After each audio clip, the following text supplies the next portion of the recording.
The Island of the Grass King by Nancy Willard. 1. Fennel, said Grandmother. If I only had my fennel back. It used to grow right here. I believe the winter killed it. And breathing heavily, she sat down on the stone bench hidden among the larkspurs at the back of the garden. Anatole sat down beside her. It always alarmed him when she wheezed for breath, but he tried not to show his concern. Did you take your medicine, Grandma? Grandmother drew from her pocket a little bottle with a spout at one end and a bulb at the other. She held it to her mouth, pressed the bulb, and inhaled deeply. Then she held up the bottle to see how much was left. Nearly gone, she observed. The doctor said I could only take it twice a day. It helps my breathing, but it can't be good for me. Now, if he'd prescribed fennel tea, I could drink as much as I wanted.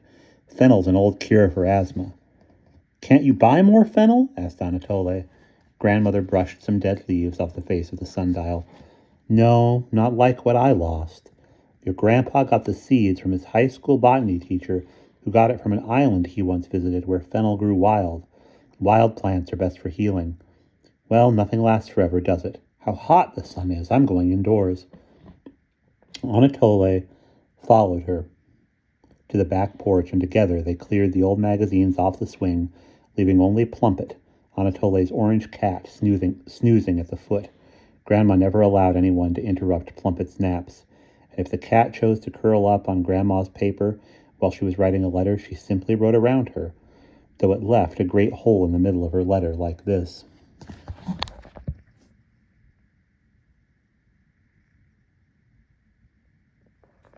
Dear Anna and Theo, I hope you are enjoying your stay in London.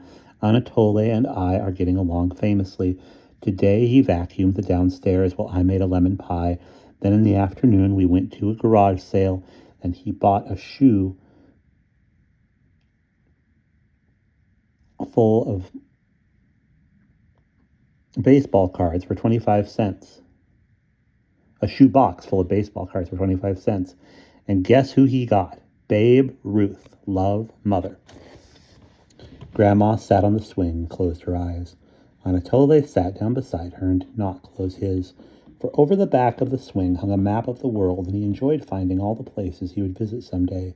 First he found England, because his parents were there right now, and just yesterday he had gotten a postcard from his papa with a picture of the Queen on it. Then he found Florida, where Grandma spoke of going for the winter but never did.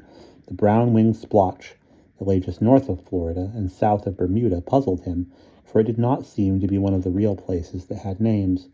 And there were odd streaks to the west of Puerto Rico, where the rain had leaked through the roof once and left its footprints on everything. Far away, the sky rumbled. Anatole sat up and peered through the screens to see if a storm was gathering, but the evergreens and wisteria grew so thickly around the porch that he could see nothing but leaves and the leaves' shadows, which brushed like lace over the floor. Grandmother opened her eyes. Listen. Thunder, said Anatole. Mother Weather Sky is moving her furniture, said Grandmother. She's never satisfied with the present arrangements. Suddenly a great crack of thunder shook everything, and the rain seemed to burst from the clouds. It roared like a drum roll on the eaves trough overhead, yet the lacy shadows on the floor did not fade. Rain and sun together, said Grandmother. That means a rainbow. I haven't seen one for ages. I've never seen a rainbow, said Anatole. I mean, not in the sky, he added, for his mother had shown him the earth rainbows that lazed in puddles on the road after a storm, and his father had showed him the small rainbows stirred up by the lawn sprinkler, and had told him they didn't come from the hose. Perhaps big rainbows are extinct, said Grandmother. I used to wish on the big rainbows, or perhaps there's one just behind those trees. Can we wish on it even if we can't see it? Asked Anatole. Of course we can. I wish that my housework would do itself tonight. Anatole did not tell his wish for fear it would not come true. And can Plumpet make a wish too? He asked. Only I'll have to make it for her. I suppose she would like to talk our language so she could tell you when she's hungry. She does quite well already, said Grandmother. In the meantime, while we are waiting for miracles, we have the Sears Roebuck catalog to wish on. Grandma kept the catalog by the swing so that she and Anatole could consult it when they wanted to make wishes. Now they leafed through the toy section page by page, deciding what they would like to have most. Grandma chose herself a lovely bride doll, which she said she had always dreamed of as a child but never owned. Anatole chose the disguise kit. Then, as a favor to grandmother, he turned to the section on kitchenwares, but he was so long in finding the page on dishwashers that when he was ready to make his wish, he found grandmother had fallen asleep. He laid the catalog on the floor and tiptoed indoors. From the dining room table rose the dark shapes of teapots, urns, and pitchers. He and Grandma had found them all this very morning after his ball rolled under the guest room bathtub, and they'd both scrambled down on their hands and knees to fetch it.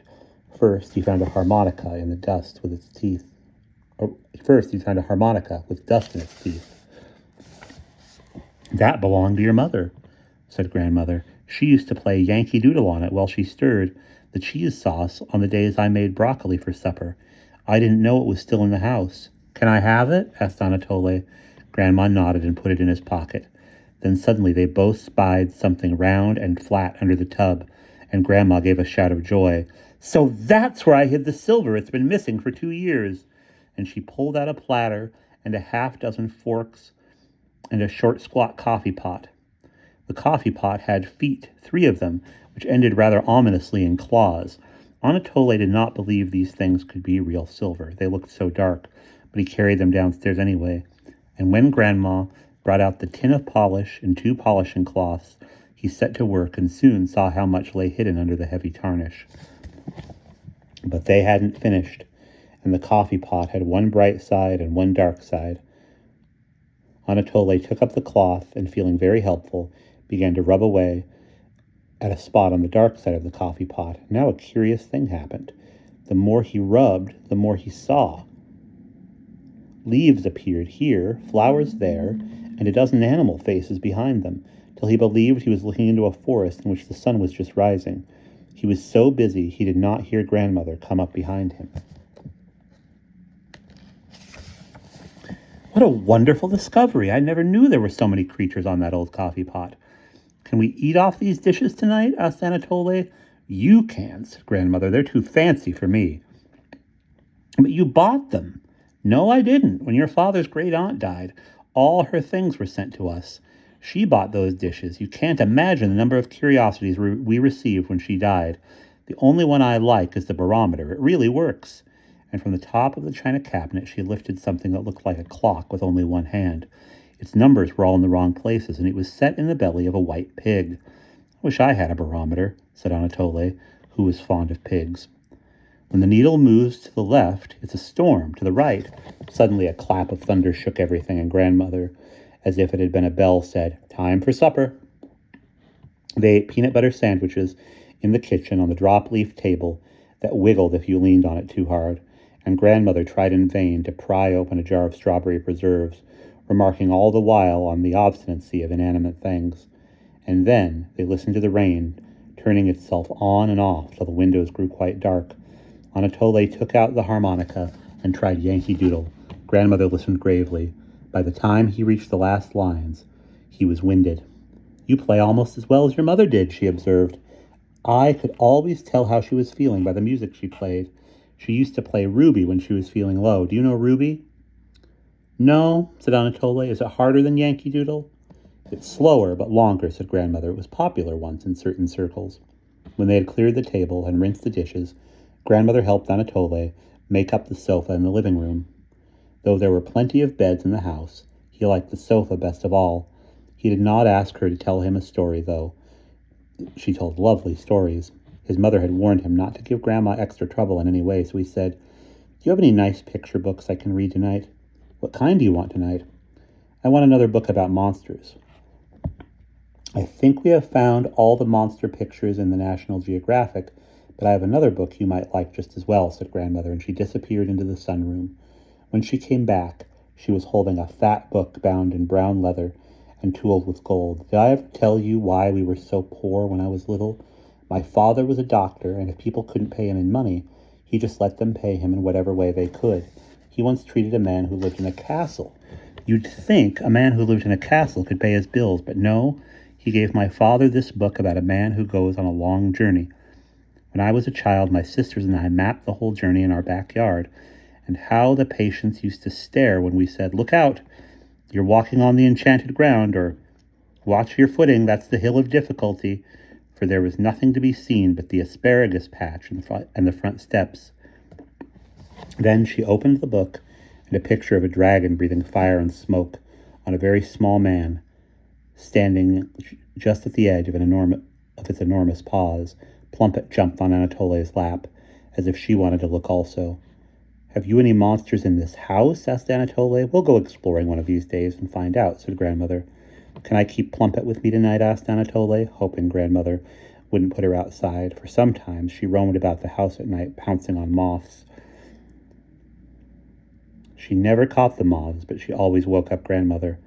"Plumpet, you take care of Anatole," said Grandmother. "Make sure he brushes his teeth."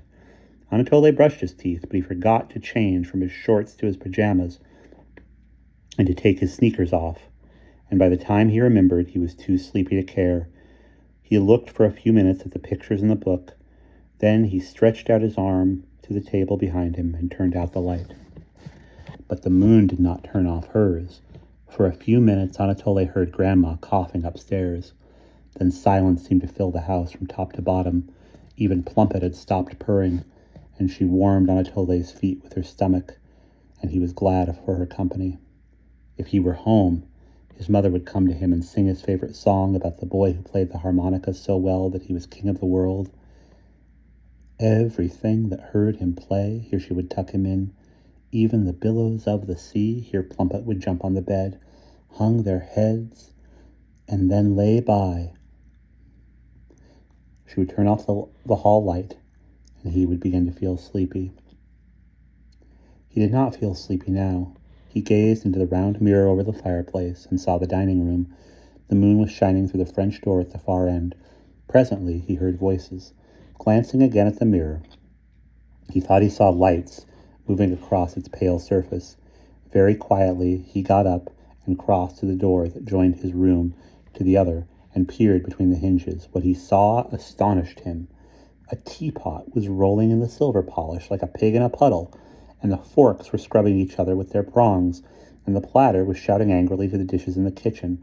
Anatole crept around the door and edged out till he had a good view of the kitchen. The glasses from which he and Grandma had drunk lemonade only a few hours before were dancing in the sink, and the plates were all lined up on the drain board singing, "The kettles and the dishes, they rule the happy home. All the rooms in Grandma's house of all the Let's do this right. The kettles and the dishes, they rule the happy home. Of all the rooms in Grandma's house, the kettle wears the crown." "So Grandma got her wish," exclaimed Anatole to himself. The old skillet caught sight of him and nudged him out of his hiding. An old skillet caught sight of him and nudged him out of his hiding place. "He shall settle it. He shall settle it." And hearing that someone of importance had arrived, the cups and glasses and plates marched from the kitchen and assembled themselves around Anatole. There was something especially touching about the cups, for every one had a chipped lip or handle broken off, and they stood proudly as soldiers who had come through a great battle. "Which of us wears the crown?" asked the skillet. "The silver dishes, spoiled things who never do a lick of work, or the good folk of the kitchen, who really earn their keep and are thrown into the garbage at the end of their lives?" Anatole was about to say the silver did very well for company dinners, and the kitchen dishes were awfully noble to help out the rest of the time, but before he could find the words, a great light flooded the room, and all the dishes turned around to see where it came from. Beyond the French door, the moon had gotten itself tangled in Grandma's clothesline. "Look," said Plumpet, "there in the yard." It was not the moon that sent such brightness everywhere, but something enormous that shook the light off its wings like drops of rain. Anatole pulled back the latch on the door and ran outside in time to see the wings rise and fall and disappear behind Grandma's broken-down garage. And that's the end of Chapter 1.